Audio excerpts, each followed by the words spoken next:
Good morning, fathers of daughters. This is FRB Martin, and welcome to Grow Dad YouTube channel. This is another live stream, fathers of daughters, aka Grow Dad. How we doing this morning? All right, fathers, I am back for another live stream. Yes, sir. Yes, sir. Mi amigos, bienvenidos. Aquí, ¿cómo te sientes? Hoy. Gracias. All right, fathers, we are back for another live stream. And fathers, grow that YouTube channel. I'm a resource for fathers of daughters, grow dads. And, one of my goals here at Grow Dad YouTube channel is to help fathers understand our sense of urgency that we need in order to build long-term sustainable relationships with our baby girls. And I've written a book. I've self-published a book. It's called Daddy's Girls. It could be purchased at Amazon.com. And I talk about the 3 stages of development in my book, Daddy's Girls. Birth to 10 years of age, 11 to 13, and 14 to 18 fathers. So fathers, I have my amazing book, and I also have my YouTube channel, which I'm on live stream number 75. So I've been grinding for the last couple of years since 2023. I've been putting out every week live streams, working with fathers, because I'm at a totally different transition in my life. I have 4 adult daughters, 36, 30, 26, and 24. So this is my way of giving back to fathers of daughters, grow dads. Because I want to see all fathers, regardless of your ethnic group, background, and or culture. I want to see each and every father have great relationships, not only with their children, but with their baby girls. Okay, fathers? So today's live stream, fathers, we're going to be talking about parents, how Truancy Court works. Now, for most of us fathers, Truancy Court is not going to be an issue in our family, in our household. Okay, it isn't, but I felt it was necessary to draw on my professional experience of working in the criminal justice system for 20 years, in K-12 education for 10 years. I've got 30 years of experience of working directly with children from all socioeconomic backgrounds and their parents. So I want to draw on that experience of working with all children and explain to you exactly how Truancy Court works and what is the process of Truancy Court and what will happen if you find your child in a situation in Truancy Court. When I was a state juvenile probation officer in Jefferson County, Colorado, for almost 10 years, I had a lot of my baby girls that I was supervising. I had a lot of kids, baby boys that I was supervising, that were on probation for Truancy Court as part of their probation. That wasn't their initial way of being adjudicated and getting on probation, but they were on probation for other crimes, and truancy was a big part of it. Most of the baby girls that I supervised on probation, 90 to 95% of them were using drugs and alcohol or abusing drugs and alcohol. And I'd say about 75% of those girls that I supervise were placed in some sort of foster care setting or group home. So for me, being able to work with these children and being an advocate for them, even though I was a probation officer, I learned a lot. So I take my 30 years of experience. When I worked in K-12 education, I was a teacher, dean of students, and restorative justice coordinator. I take my profession very, very serious because I work with so many children, thousands of children over a 30-year period, right? And I understand from working directly in K-12 education for a decade, for 10 years in Denver Public Schools, I was a part of truancy and got to see exactly directly how the truancy process works. Now, a lot of parents may think, you know what, my kid will never end up on truancy. And for the most part, that's true. But your child can end up on truancy for a lot of different reasons. Not necessarily for their behavior, but because a lot of kids, when they get to middle school and end up going to high school, they become disengaged from school because you have different learners, right? And some of these kids, they get to high school and they just withdraw. And to their own experiences, right, of being in the educational system. A lot of kids just get to high school and they just lose interest. They do. I saw it. I saw some kids that were straight A students, good kids, right? They just lost interest once they got to high school. And many of them end up dropping out, end up taking their GED, which is actually harder. Taking your GED is a lot harder because when you take a GED, you minimally have to study for about a year before you can actually take it if you want to pass it, because you're talking about all of everything you've learned in K-12 education on one test. And to pass that is very, very difficult because you're going to be asked everything that you've learned up to that point in your education. So if you're 16 taking the GED, it's going to be challenging. If you're 18, if you're 20, it's still going to be challenging because there's things in school that you need to know, your basic fundamentals of your core classes, in your elective classes that you need to know. So dropping out of high school for a lot of these kids, it was their way of getting out and just, not wanting to be part of the educational system because they were bored for whatever reasons, fathers, right? Parents. So I have some amazing videos that I want to share with you today that is talking about truancy, how the truancy process works for kids, right? And the videos I'm going to be showing you are anywhere between 2 and 10 minutes. I've got about 6 to 8 of them. And they're going to be talking about from different parts of the country. Truancy.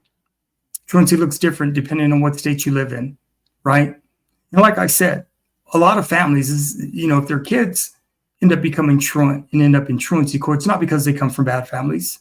Not at all. It's because a lot of these kids, they get disengaged for a lot of different reasons.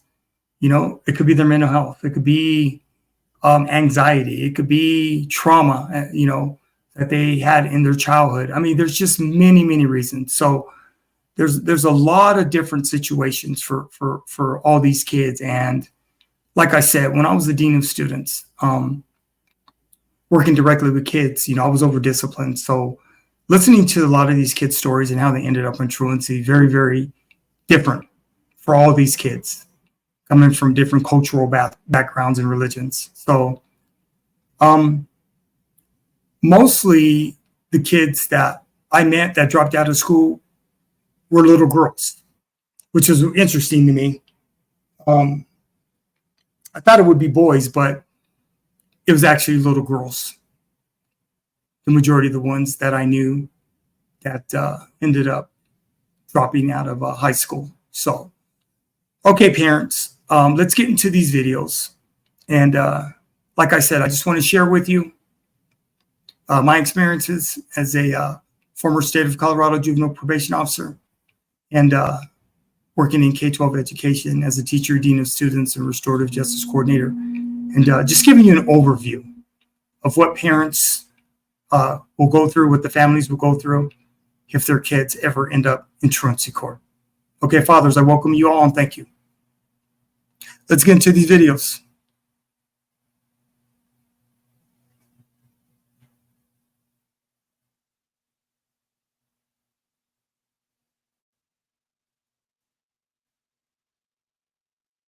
I'm Denver criminal defense attorney Michael Becker. A lot of people are surprised to learn that children who miss too much school in Colorado face not only disciplinary proceedings from the school, they can also be charged with truancy in juvenile court. Under CRS 22-33-104, children between the ages of 6 and 17 are required to go to school.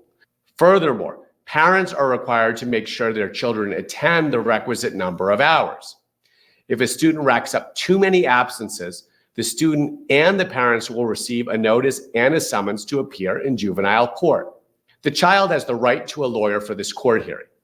If the judge decides that the child has been truant, the judge will issue a court order requiring that steps be taken to ensure that the child attends school from now on. But if the child continues to miss school, the juvenile court can start a contempt of court case. The maximum penalty a student has to pay for contempt of court in a truancy cases is a few days in jail. But in most cases, the court comes up with an alternative solution. For example, the court can order school attendance officers to pick up students and bring them to school. Meanwhile, parents who let their children be truant may be charged in criminal court for child abuse or contributing to the delinquency of a minor. If you're facing juvenile or criminal charges in Colorado, call my legal team for a free consultation at 303-222-0330. Our experienced attorneys at the Colorado Legal Defense Group will do everything to try to get your charges reduced or dismissed.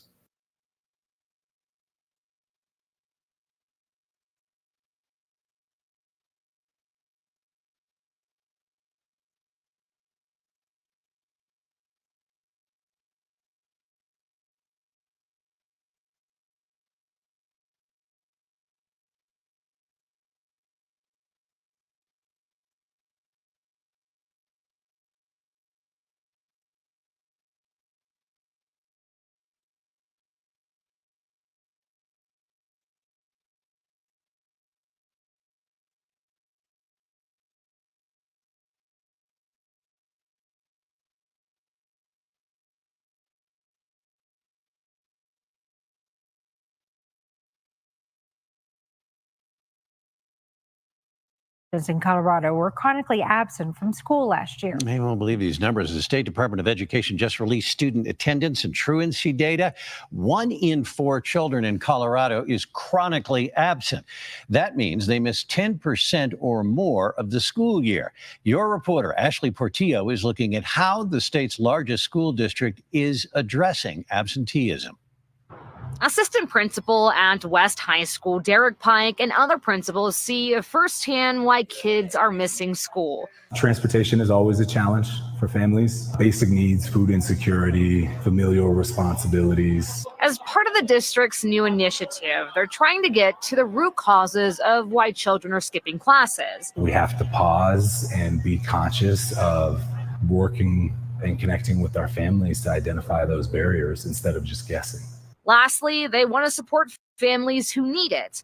And the goal overall is to get back to pre-pandemic absence rates and improve attendance.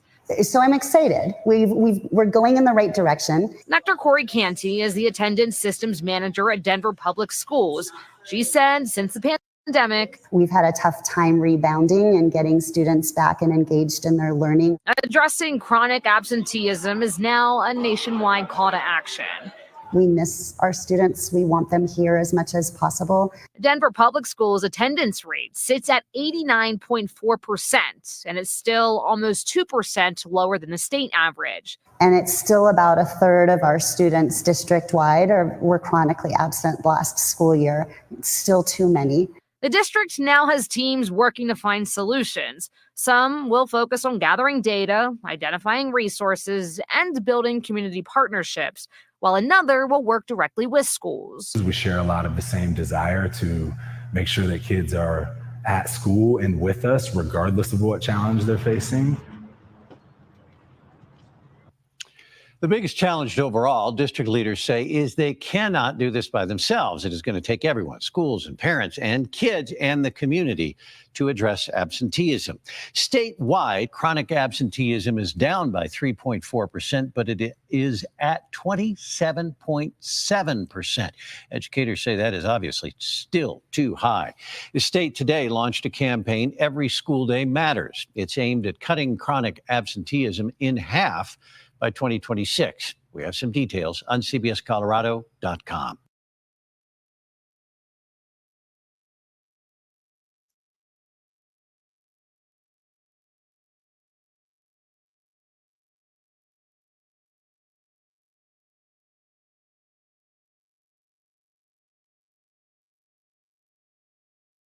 Closure.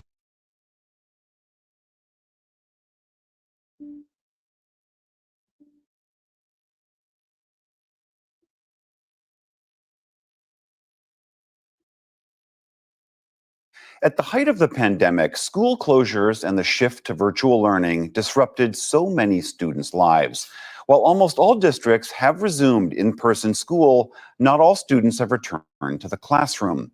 According to a Stanford University analysis, more than a quarter of students didn't attend 10% of the 2021 to 2022 school year. And last year, nearly 16 million students across the U.S. were chronically absent. That is double the pre-pandemic truancy rate. Earlier, Ali Rogan spoke with Hetty Chang. She's the founder and executive director of Attendance Works, an organization that is helping schools face this challenge.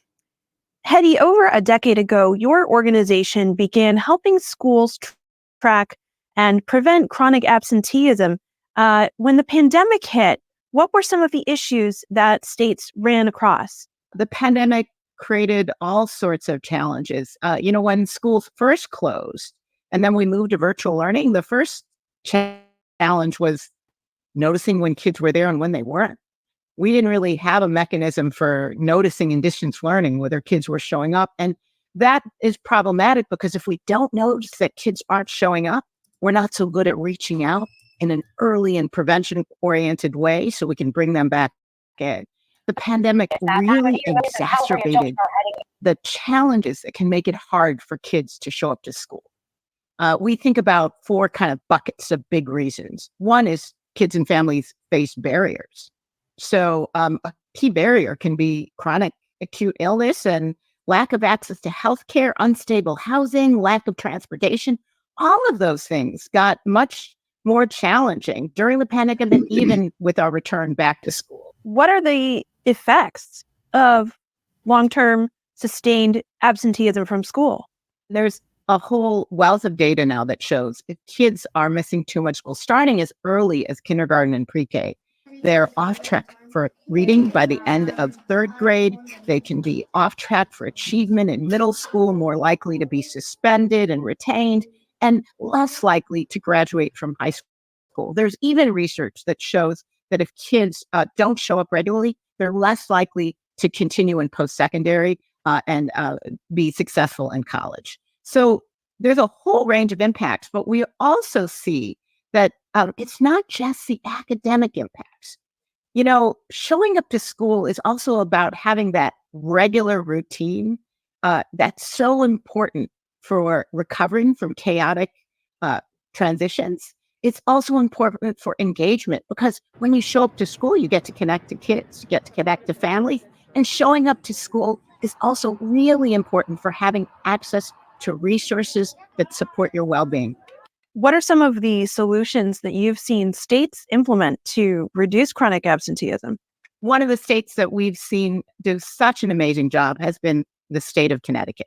Well before the pandemic, they started collecting and producing data on chronic absence and making it publicly available. And during the pandemic, they started collecting that data every single month and making it available so everyone could see which schools, which districts, which places had challenges with chronic absence so we could take action. So what they did was they added staff. They created more positions to do home visits, multiple home visits, so that they could find the kids who are chronically absent. And this is in districts which were experiencing the greatest challenges and reach out to kids and families. Starting well before the beginning of school, those home visitors were able to increase attendance by 15 percentage points for the kids who got home visits versus the kids who did not. Can these strategies be replicated around the country? Absolutely. What it means is that even just at a district level, districts need to be able to look at their data, understand which schools, which populations of students are struggling the most, and then find out how they can partner with those kids and families to both understand the challenges but engage them in solutions. So, for example, one solution that works to improve attendance is mentoring, whether it's an adult or it can even be another student who connects to a student every single day and just notices that they're there and then helps them find resources that can help them if they're experiencing challenges. And Hetty, the U.S. Department of Education encouraged states to use COVID funds to reduce chronic absence. Now that those funds are running out, what's left for states to do? Well, first of all, I think we have to look at what are the different issues that are still affecting attendance. And I will say one huge issue right now is still lots of concerns around health issues. One of the things that states use their COVID relief dollars for was for school nurses. But there's still such a need for school nurses because school nurses can help families access supports, help schools adopt practices like making sure kids are all washing their hands, engaging in good hygiene, as well as getting messages about when to keep their kids home and when to send their kids to school. But school nurses can be funded by multiple sources, right? So as COVID relief dollars run out, we should be looking at how do we use Medicaid? How do we partner with our health organizations? We have to just be much more strategic about the use of our resources and using multiple funding sources just to sustain the kind of interventions that we know work. Hetty Chang, founder and executive director of Attendance Works. Thank you so much for joining us. Thank you, Allie.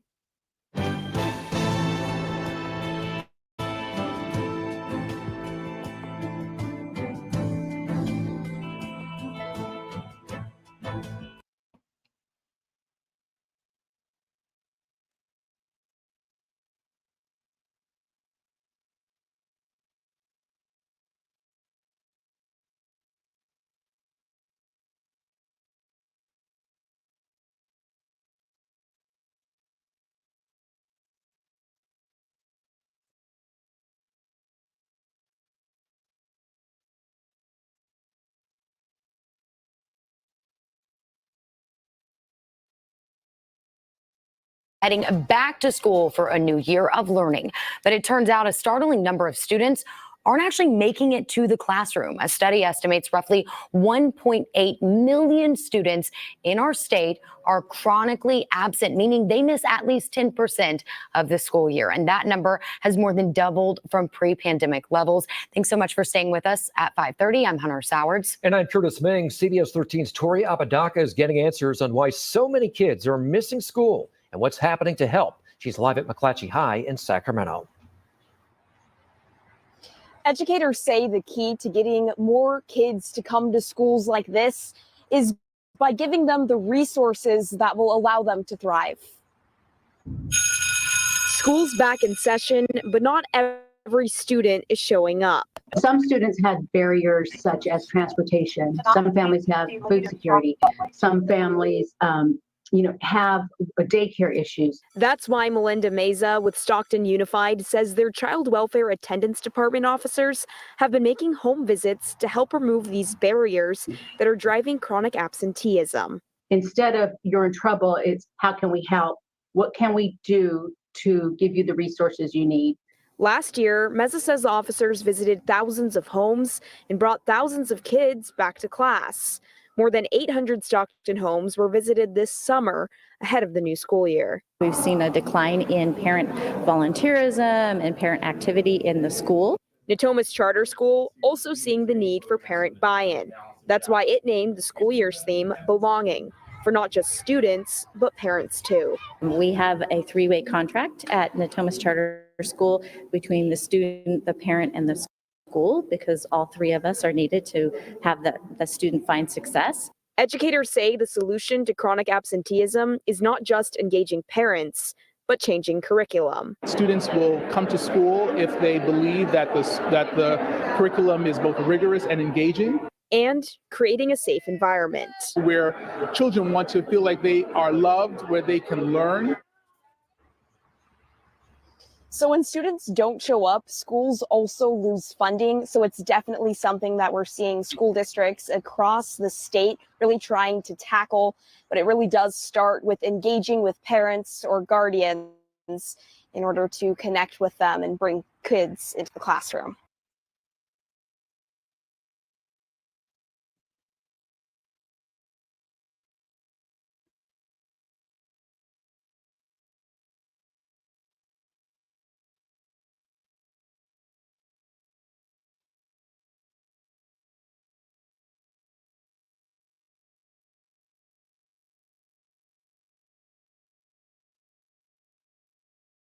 More than 2 years after school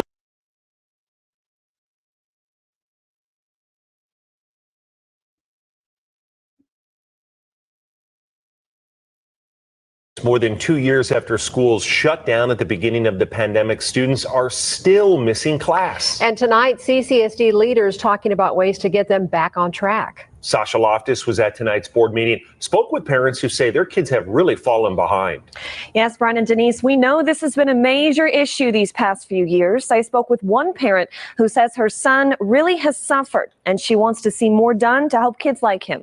My son has been part of that number. Diana Batista shares the struggles her son has faced since the COVID-19 pandemic. He missed almost the entire school year because of the in-access issues that he had. She says the fifth grader who has special needs was unenrolled by the district and has had to work hard to catch up. What harm has been done to them and what did they miss? Batista was one who stood up to speak out on this during the CCSD Board of Trustees' latest discussion to combat chronic absenteeism. In the chronic absenteeism rate. Last school year, 39% of students missed at least 10% of their enrolled days, about 22% higher than the district's target rate. We were so proud of our educators who were going out in teams and really putting forth that extra effort. The plan put forth renewing the truancy prevention outreach program, which involves identifying at-risk kids' root causes for missing class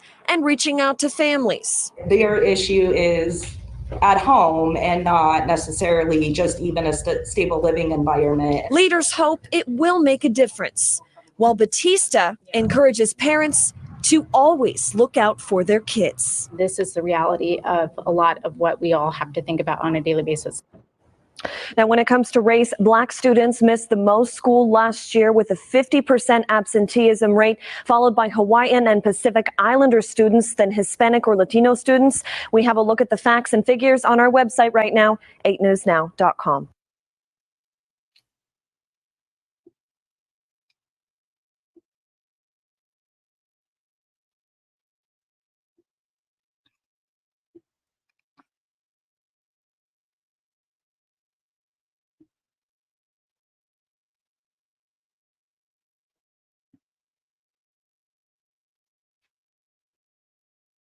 A judge is cracking.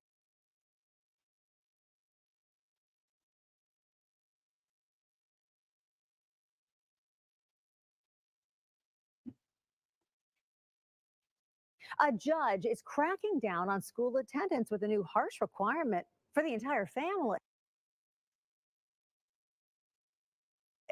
WSMV's Brendan Tierney shows us the way it's being enforced, some say is shocking. Parents here in Putnam County could go to jail, and their students could be forced to make up missed classes hour for hour with manual labor.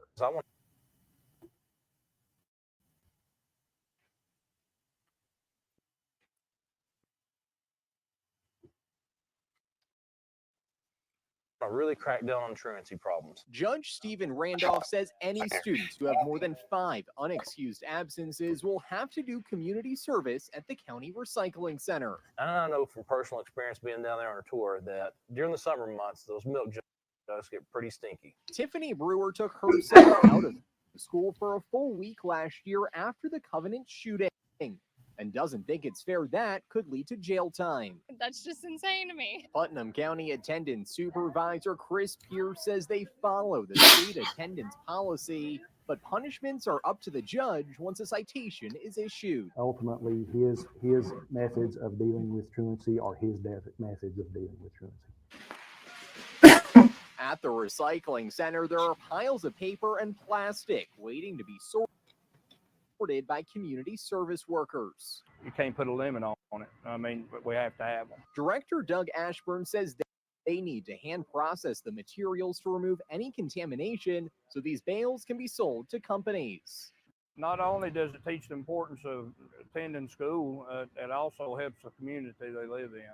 Putnam County had 23 attendance cases last school year that made it through the system and to the court. To try to head off those things before a citation is needed. But parents like Tiffany think these new punishments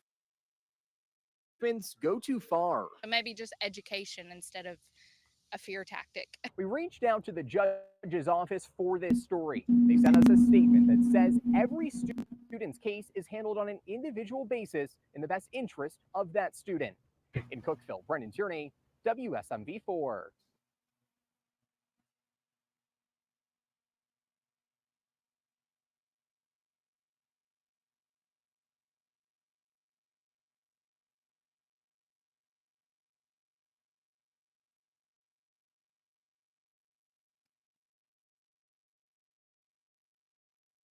The juvenile.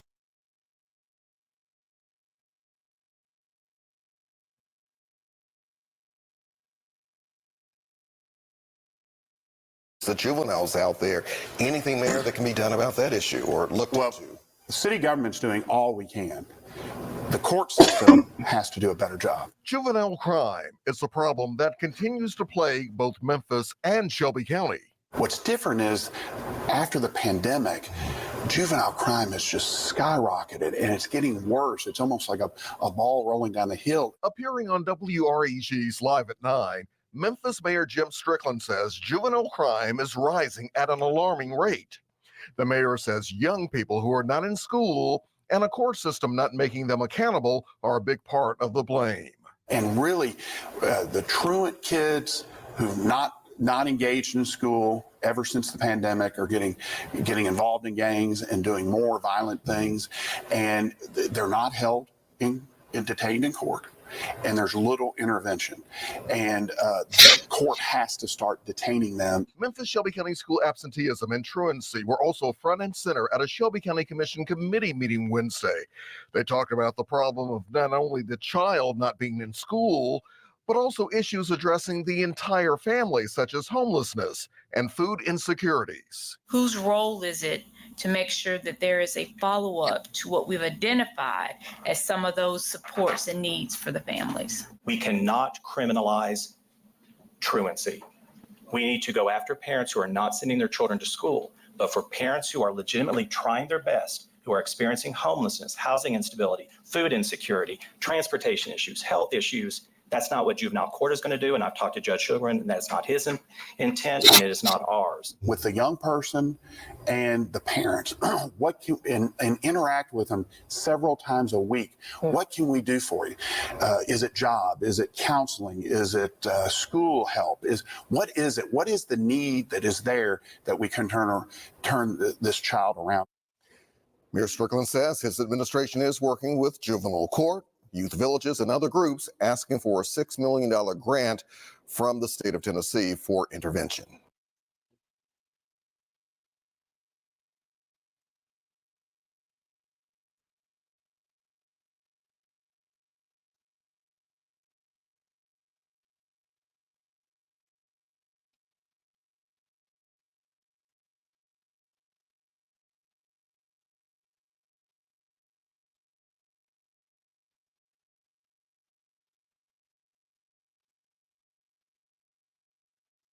Here are 10 ways to combat.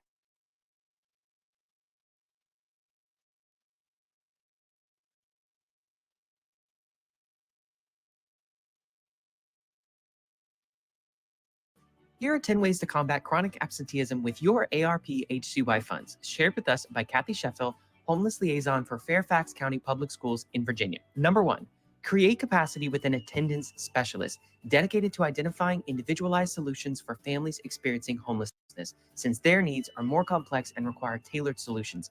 Building trust is vital. Number 2, provide for basic needs. For students to show up, participate, and thrive, we have to make sure their basic needs are met. This can include laundry, school supplies, clothing, jackets, shoes, bed sheets, mattresses, and more. Number 3, invest in technology assistance, such as cell phones, data, Wi-Fi hotspots, and other solutions to help ensure schools can stay in touch with highly mobile students and students can more readily keep up and succeed in their coursework. Number 4, address dental and vision needs. Can any of us really show up well with a toothache that's gone unchecked or blurred vision because we've never had the glasses we need? Addressing these obstacles can keep students from missing more school. Number 5, provide flexible special transportation in addition to standard to and from school buses. This could include covering extracurricular activities, after-school meetings, college-bound tours or trips, and accepted student orientations. Number 6, buy store cards and gas cards to help families combat food insecurity, transportation barriers, and meet the needs that may be preventing attendance. Number 7, purchase Uber cards for students and parents 18 and older to facilitate their transportation needs in situations where they are moving frequently or transportation hinders their full participation in school activities, or when a student's ability to attend school is impacted due to their parents' work or other life commitments. Number 8, think about using a dedicated ARP credit card.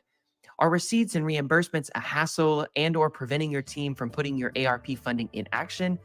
Having this one billable account streamlines spending, tracking, and ensuring compliance, allowing you to put the funds in action now.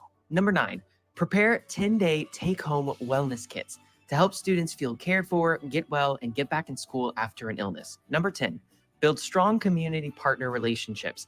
These are the relationships that will meet the needs of students experiencing homelessness long after ARP HCY funding ends. One creative solution could look like connecting a parent with a community partner with caretaking resources so that their teenager doesn't have to stay home from school to take care of an ill sibling. To learn more about ARP HCY and how these funds can be used to support our students experiencing homelessness, please visit schoolhouseconnection.org/ARP-HCY.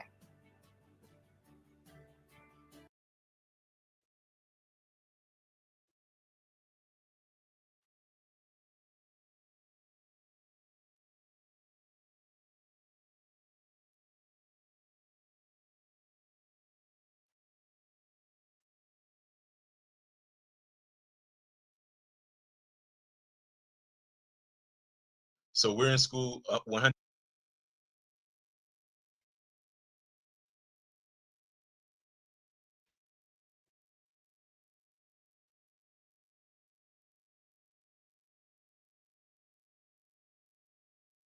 Hello, everyone. Glad to have you. Again, my name is AJ Austin. I'm a school social worker with the Duval County Public School System. I'm getting a little feedback, so it's kind of weird. But I also have my wonderful coworker, Miss Priscilla Allen, here as well. Hi, everyone. I'll just take a moment to introduce myself. My name is Priscilla Allen, and I'm also with Duval County Public Schools. Mr. Austin and I work in the Attendant Services Department, and I'm currently serving as a truancy officer, and it's nice to make everyone's acquaintance. Thank you.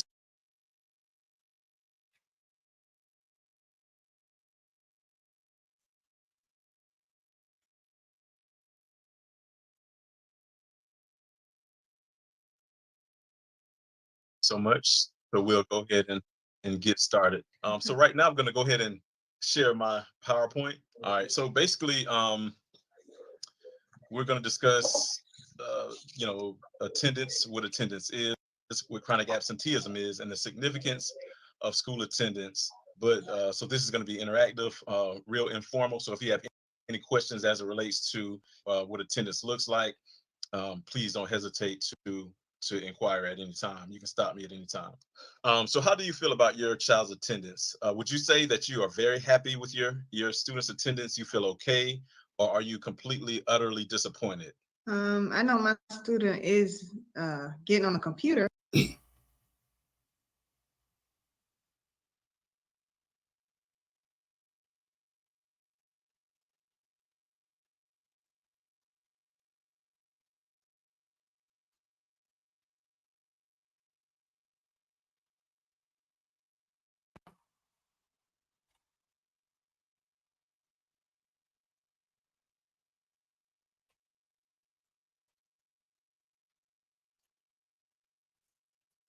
Sorry, fathers, I'm having some technical issues with my internet.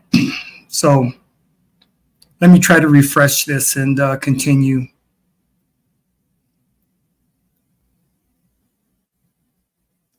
Okay. But apparently the school is saying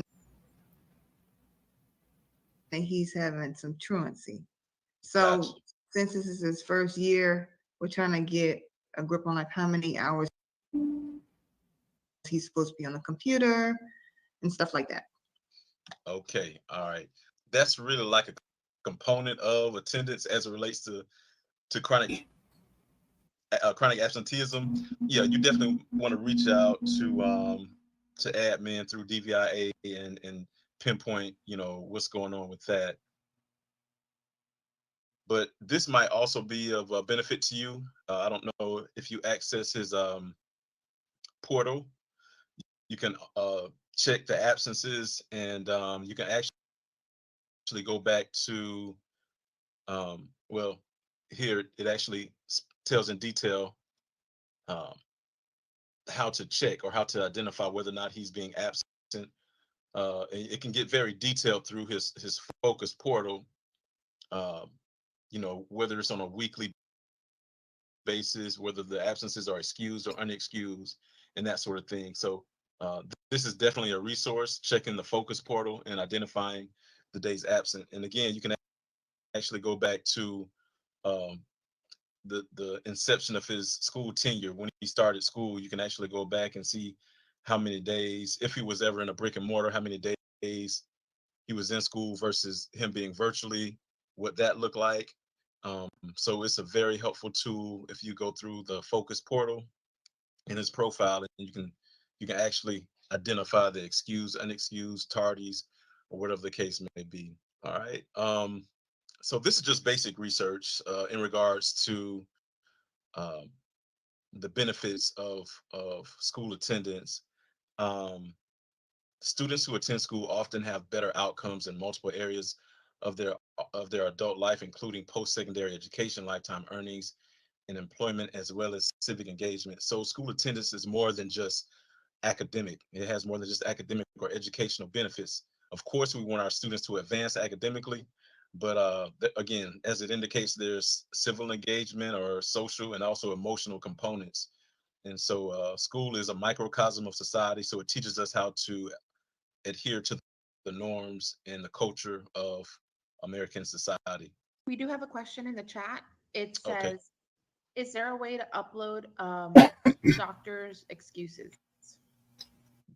Yes, there is a way to upload doctor's excuses.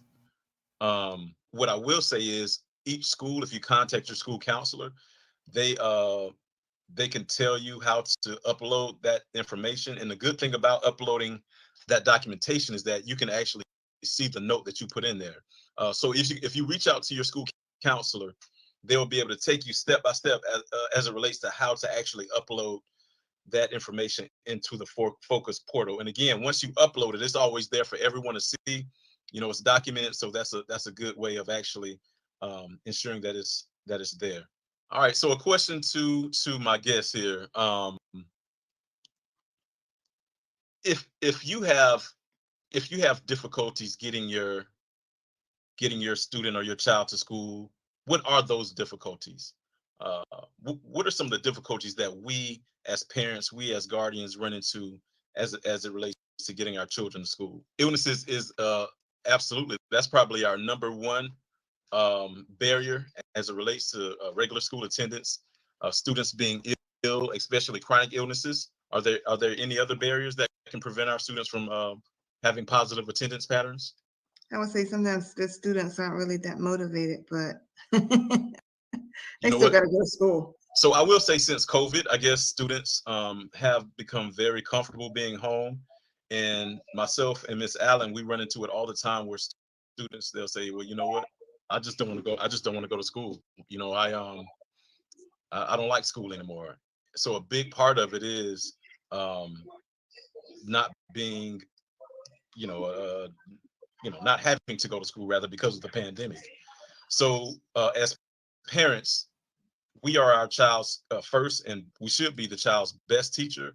So it's really incumbent upon us to instill in our children to uh, go to school on a regular basis. When I was growing up, there's two places I always went. One was church and one was school. And so um, it should be a non-negotiable as it relates to our students being in school, because it's so much more than just academics.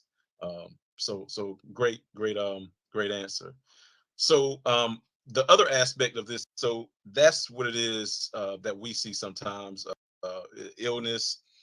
So other issues that parents run into, or that we see, Miss Allen and myself, uh, homelessness, families that are in transition, not having adequate or stable housing, transportation issues are there.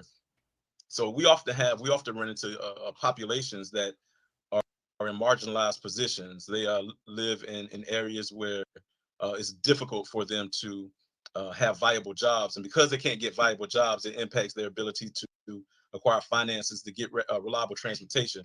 So there's so much that goes into um, allowing your child to receive a regular education. And I think that we have to empathize uh, with families that may be immersed in chronic poverty and understand that there are extenuating circumstances that often bring them to a position of not allowing their child to be in school on a regular basis. Some of the most common responses from students, and this is what we kind of talked about before, absences don't matter in elementary school.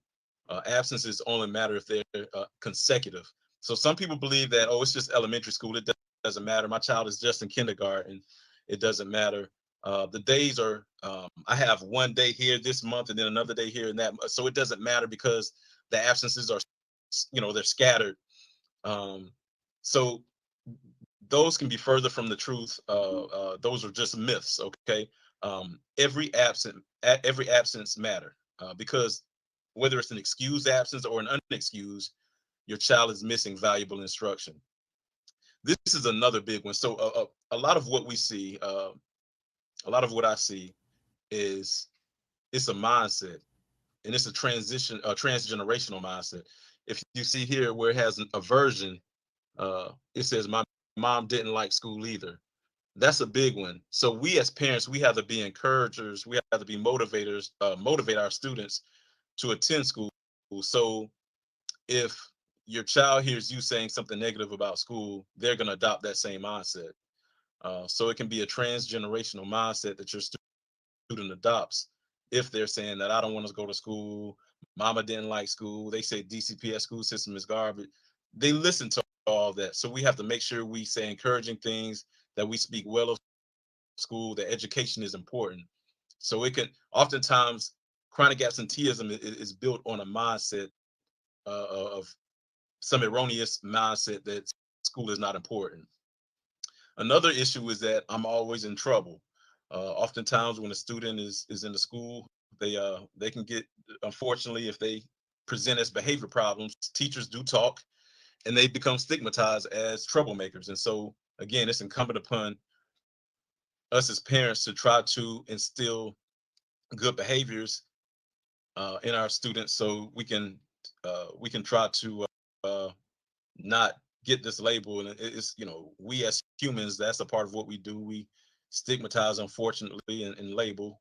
Um, we can't control what teachers do, unfortunately, but as parents, we can try to, again, instill in our children to behave and do the right thing when they're in the classroom. So again, chronic absenteeism is missing 10% of the school year. So we're in school 180 days, so that's 18 days out of a school year.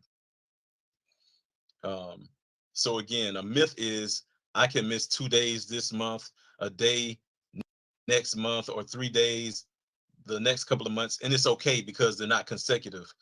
Again, any day that you're absent or a day that a student is absent, they're missing valuable instruction. Not only are they missing valuable instruction, but again, school is a place where they can become acclimated to interacting, um, the social and emotional. They learn coping skills naturally to overcome problems just by being immersed in the school setting. So research shows that chronic absenteeism as early as kindergarten and first grade can affect reading proficiency in third grade, and we can see the this wide gap here where it has no attendance versus high attendance. Um, and so the percentage of students scoring proficient or advanced in third grade English arts. So the student scores much higher if they're exposed to early reading, not just in school, but also at home. So if we expose our students at an early age to reading, learning language, phrases, words at an early age, they'll be better prepared and more reading proficient by the time they reach the third grade. Thank you. Um, how can you help your child overcome aversions to school? So aversions are basically excuses, not wanting to go to school, or aversions. So we have to encourage our student, our child, to make a connection with a trusted adult at school, whether virtual or in person. So again, having that protective factor. Who can my child reach out to? Who is that person at the school that my student can go to when they're having a difficult time? Use positive language when discussing school. Create expectations that school is not an option. Again, school should be mandatory. Then we set small goals and use praise and preferred activities as rewards for achieving them. So everyone should feel good about school. You know, our children should be praised. They may not always score the highest grades, but the fact that they try, they should be venerated and praised for doing the right thing and going to school. So if you need help, we are here. Our district has resources that may be able to assist your student to overcome any type of, or most, I don't say any type. We try to attempt to overcome barriers to education. You can contact your child's school counselor, their school social worker, if you need help locating resources. So, it's important that we reach out to our school counselor, utilize our resources within the schools, because they can really help mitigate some of the barriers that we may run into or that your child may be having in school. Let me ask you all this, but are there any other barriers beyond school attendance that you all are facing? Lateness, tardy. Okay. All righty. So what does a solution look like for you, for your student? Let's say the answer to this problem lies at the top of a mountain. To get to it, there are many steps along the way. Try to identify your goal for your child and steps your child and or family will need to take to get there.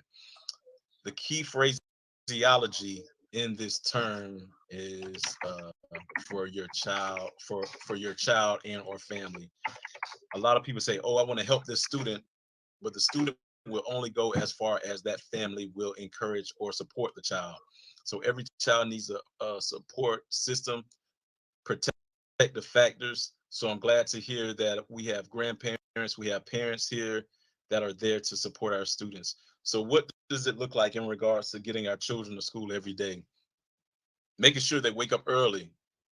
Again, I have come across so many, and I'm not judging them because their lived reality is what it is. But I run across a lot of families, a lot of parents say, "Well, I just can't wake up. I work 2 and 3 jobs. It's hard for me to wake up and get my child, either get them to school or get them to school on time."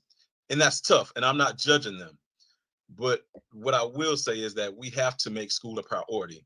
You know, there have been people before us who have had to do more difficult things, yet and still they got their children to school. It's about priorities. School has to be priority. It has to be number one. It has to be first and foremost. Not only that, if there are any problems that your child is running into, removing those barriers so they can have a seamless education to get what they need to be promoted and to advance academically is also important. So what might happen if a student misses too much school? Of course, failing grades, repeating classes or entire grades. So for the older students, particularly our high schoolers, this is actually in the federal Department of Education. It's in legislation, if I'm not mistaken, a part of state legislation, that their driver's license may be suspended or revoked. Referrals to the district hearing office with community and state agencies that can lead to state attorney's prosecution of the case. That's also a part of state legislation. So these are all things that can happen if students are chronically absent, or if they're chronically absent or miss 10% or more of the school year. So what is regular attendance? Regular attendance is half of what chronic absenteeism will look like. So if you're chronically absent, or chronic absenteeism is 18 days, being in school or missing half those days is considered a positive attendance pattern. Okay. So anything 9 days or fewer is considered a positive absence attendance pattern. Now this says that this includes excused and unexcused absences. So again, if your child has 18 excused or unexcused absences, whether it's excused or unexcused, again, they're missing regular instruction. So we want to try to have them in school as much as possible. Now, I understand that things happen, illnesses, and if there's a chronic illness that we need to address, there needs to be additional resources, hospital, homebound, or some other type of resource that we can try to, connect the family with. So it's key. Communication is key. Students returning from an absence, it's required that they present a written note from their parents, and it has to be from their parents. The following causes are acceptable excuses for being absent: illness, as we indicated, serious illness or death in the student's family. In that case, we often will have an obituary, inclement weather, of course, that we have our weather that can prohibit school attendance. And I'm not just talking about, it's drizzling outside, but if there's actually weather that prohibits, that will shut the school system down, there is no school. That's going to cause us nobody to be in school. Official religious holidays of a religious sect or for religious instruction. So again, we have to respect people's cultures, religions. We come across families that travel out of the country to go to different countries based on their religious beliefs. So those will be excused. And again, there's insurmountable conditions as determined by the school principal or other designated district or school personnel. A bus failure, which is quite often now, or irregular schedule, which causes the absence or tardiness of a student who is eligible and regularly transported by the district. So we have a teacher shortage in the district. We have a bus driver shortage. So right now it's tough. We often have buses that aren't picking students up because we don't have bus drivers. So that's a real thing. All right, so these are 6 tips for parents and students. We want to have our students in attendance so they can do well, not just for today, but for tomorrow. So what does good attendance mean? It means that they can build skills and develop good habits. Again, school is a microcosm of the greater society. We have to not only get to school, but we have to get to school on time. So we want them to get acclimated to being responsible. That starts in preschool, and it then goes to elementary, middle, and high schoolers. And if they're college bound, if they're college ready, if that's something they want to do, they can go off and go to college. If not, they can get a trade or get a skill,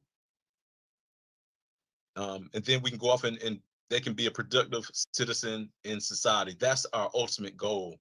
That's why we have students in school. There is no benefit of not having your child in school. There is no benefit of not having your child in school. And when I say in school, they can do virtual, they can do private, they can do charter, they can do public, but not having them receive sound academic instruction is not beneficial. If you have any questions about attendance, we have some key sources that we can go to. I would say one of our biggest sources would be the U.S. Department of Education, the Florida Department of Education, because key legislation as it relates to how we uphold our attendance policies, it comes from FDOE legislation. A part of FDOE legislation is rooted in the Every Student Succeed Act, which used to be No Child Left Behind, but now it's the Every Student Succeeds Act. So if you're really concerned or really want to know more about not just attendance, but the legislation that supports education and academic advancement of students, you can check out the U.S. Department of Education. The DCPS attendance policy is also good. And then just for general information about attendance, you can go to Attendance Works. But again, if you want specifics about legislation and policy, you can go to U.S. Department of Education, and then of course our DCPS attendance policy, which is on the website.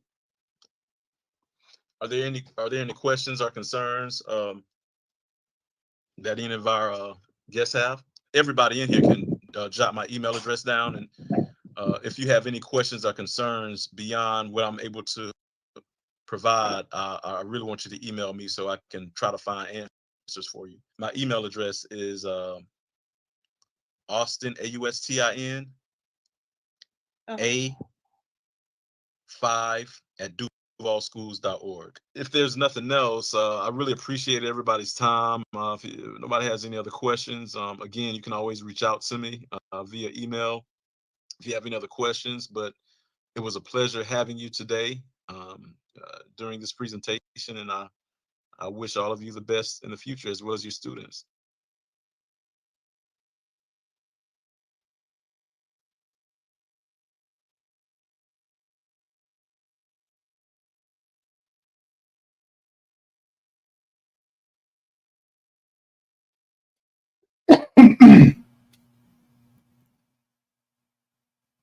Two hours a day.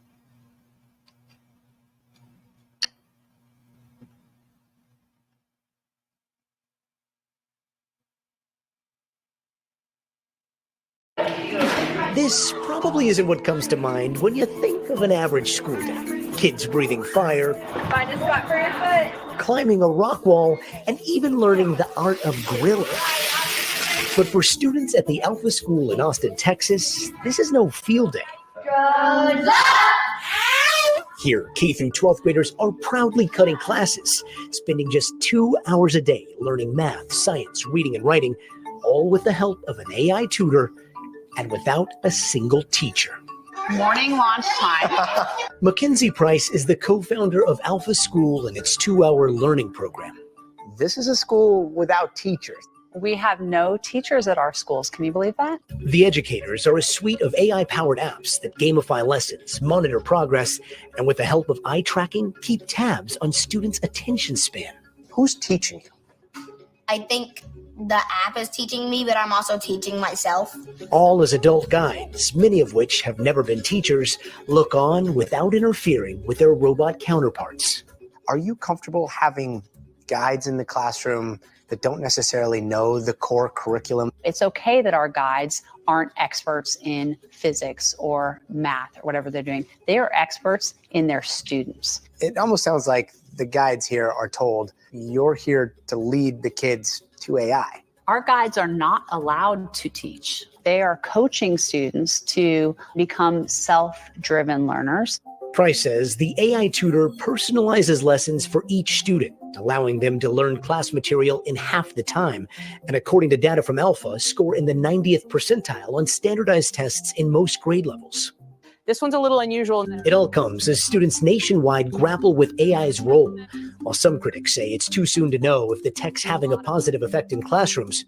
One study found generative AI tutors can sometimes inhibit learning if students become too reliant on the tool. How do you make sure that the AI that is teaching kids is doing what it's supposed to be doing? We have a lot of guardrails in place to make sure that kids are not dealing with some of the issues that come with what we hear about with AI. Still, at Alpha, where tuition costs $40,000 a year, academics are just the beginning. This is called our check chart. Each student must complete a long list of tasks before they can level up, including things like run a mile without stopping, solve a Rubik's Cube, and even independently put together a piece of IKEA furniture, all in an effort to teach life skills and promote passion projects. Welcome to the Alpha School Airbnb. Like this group of 6th graders who are running a real Airbnb. How old are you? I'm 11. You're 11. Yeah. And how much money did you guys make with this Airbnb? So we have $10,000 of confirmed bookings. Over at Alpha High School. You made an app. Wait, I developed an app. 16-year-olds Elle and Sloan are getting ready to pitch an AI-enabled app that gives dating advice. I want to ask my crush out to prom in front of all of her friends. Is that a good idea? It really depends on her personality. So you've been learning from AI, and now you're building your own AI? Yes. A full circle experiment, putting these AI academics in a class of their own. Yeah, a lot to take in there. And as a parent, I was a little sketched out seeing those little kids locked into their laptops with their headphones on. We used to have sustained silent reading back in the day. This is way beyond that because these are gamified, interactive apps. So the kids are given full attention. And Price says they only do that for 2 hours a day. They break those up into these 20-minute intervals. The rest of the day is spent in those workshops, collaborating with others, learning life skills. Actually, on the day we visited, some of the high school students we're going through this rejection workshop where they would pitch strangers on the street their passion projects. AI, not so great at teaching how to get rejected, but something we humans are still pretty good at, I guess. Yeah, fair. We are. All right, Gotti. Sure. Thank you, Gotti. We got to figure out how to strike a balance. I was just about to say, and we need to figure it out, guys. Like, I feel like we talk about it every freak out about day. technology, but man, we don't have to give ourselves over to it either. Yeah. Good. All right, Yay, humans. Hey, thanks for watching. Don't miss the Today Show every weekday at 11 a.m. Eastern, 8 Pacific on our streaming channel, Today All Day. To watch, head to today.com/allday or click the link right here.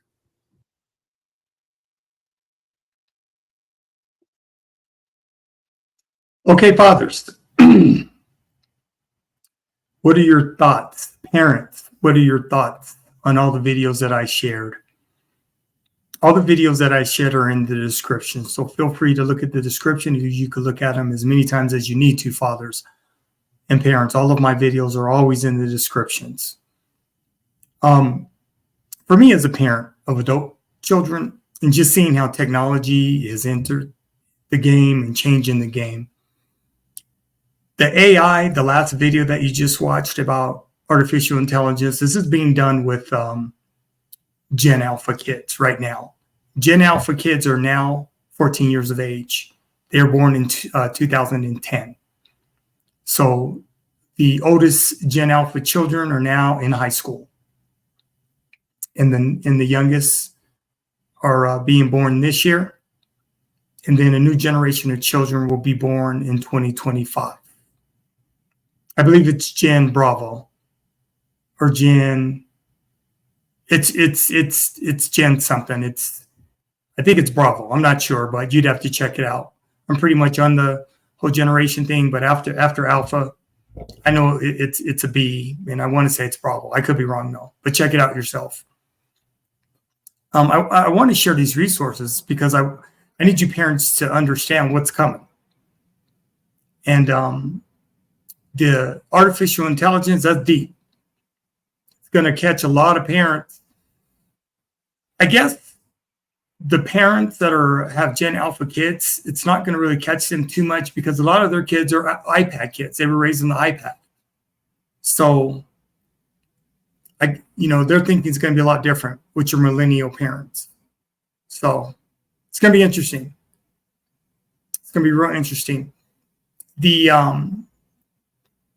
presentation that was presented from the school district and from the public schools in Florida with the social workers. It's 21 minutes, and I wanted to share that because when I came across it, I watched that like 3 times. And it just as a former educator, working in public schools for 10 years. It's explaining to you the interventions that take place before schools actually pursue truancy. So parents, there's a lot of resources that are available to you before schools have to go for a truancy petition. So I want to encourage all parents to use the resources that are available to you. I just think it was so different when I was a kid growing up in the 70s. I'm a 70s baby. I'll be 60 years of age in 2025. I'm 59.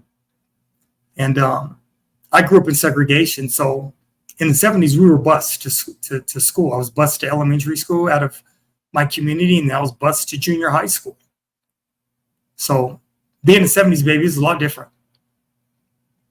Hell of a lot different growing up in the 70s because we actually have busing.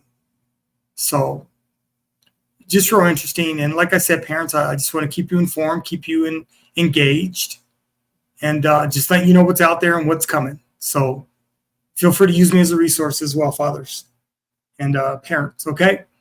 All right, that's another live stream. It was a good one. It was a real good live stream. So just wanted to share with you parents and keep you encouraged, keep you engaged. As you can see, it takes an entire village to raise our babies. It does. The one thing I want to encourage parents is you don't want the government involved in your life. You just don't. So as a former criminal justice professional of 20 years and educator of 10 years, keep the government out your life. Because when the government comes in and starts making decisions, it's not going to be in your best interest. They take your power away. They do. And that's exactly what's going to happen, beginning with Truancy Court. Your power is diminished, and the government will make those decisions. So, all right, parents, fathers of daughters, I live stream once a week. I will be back next week for another live stream. Appreciate you. Okay. Mis amigos. Hasta la próxima semana. Paz. I appreciate you. Okay, this is Ephraim B. Martin. Until next week, I'm out. Peace.